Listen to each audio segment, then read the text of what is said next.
Systems architects and policy directors face a global discourse environment designed for zero-sum reactivity. In this arena, logical rigor is consistently sacrificed for speed. This tangled web represents the modern cycle of reaction. In these high-stakes academic and media environments, algorithms and emotional outrage dictate the trajectory of an argument.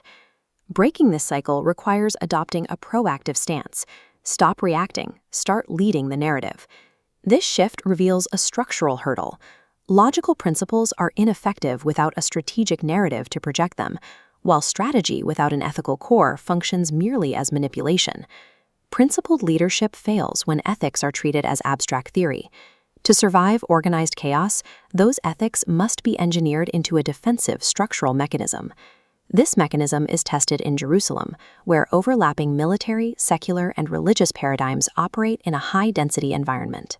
Managing daily coexistence in this intensely crowded city requires navigating a constant, unrelenting state of demographic friction. Within this environment, fragile academic theories quickly fracture under the extreme weight of historical and geopolitical reality.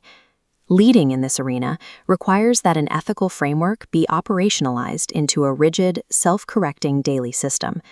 Conscious leadership fuses two isolated skill sets. The left hemisphere provides an internal framework, built through logical rigor. The right leverages historical literacy for external influence. Their intersection empowers a leader to proactively shape events rather than react.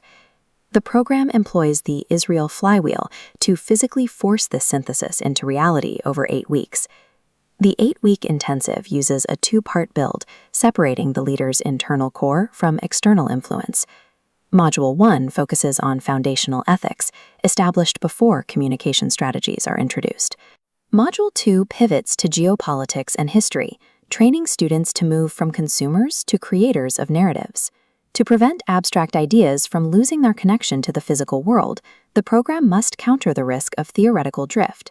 This macro curriculum is driven by a repeating daily cycle, a 3-stage operational engine. Every morning at the Emory Mordecai Institute on Mount Zion, the cycle begins with moral synchronization and the establishment of a legal foundation. Leaders use conscious learning sessions mapping logistics for the afternoon's supply chain operations. Participants interface with digital auditing systems like Keepa, evaluating plans against a do-no-harm mandate. This system blocks ego-driven fragmentation and resource exploitation before physical movement begins. This ensures every subsequent action is anchored in verified legal and ethical legitimacy. In the afternoon, the cycle moves to Beit Shemesh. The morning's analytical plans are now tested against the friction of physical execution. This practicum involves managing high-volume distribution through the Kollel Schatz soup kitchen and a network of mobile food carts. In the first 4 weeks, this labor establishes a baseline of clarity through the distribution of whole food plant-based nutrition, such as BarNess Miracle Bars. Participants must verify the local supply chains feeding these operations to ensure they meet the ethical standards set during the morning session. During the final 4 weeks, the node is optimized for maximum daily output, simulating a resilient, independent system. This stage translates theoretical empathy into a measurable, physical model of abundance. In the early evening, the cohort gathers in Kiryat Motzkin to focus on franchisee development. They review the day's distribution metrics to identify and resolve operational bottlenecks. This scaling phase transforms localized territory into a global economic franchise. They convert biological output into economic value by logging every meal distributed, generating metadata to back the BarNess QION digital token. This data-backed floor anchors the asset's value to the physical necessity of nutrition. This final stage allows the leader's ethical actions to scale economically, stabilizing the flywheel through decentralized growth. By the end of the 8 weeks, participants are no longer just studying, they are executing massive synchronized logistics. This physical capability targets the scarcity virus, the belief that influence requires a winner and a loser. The logistics demonstrated in Beit Shemesh proved the viability of a verifiable peace economy.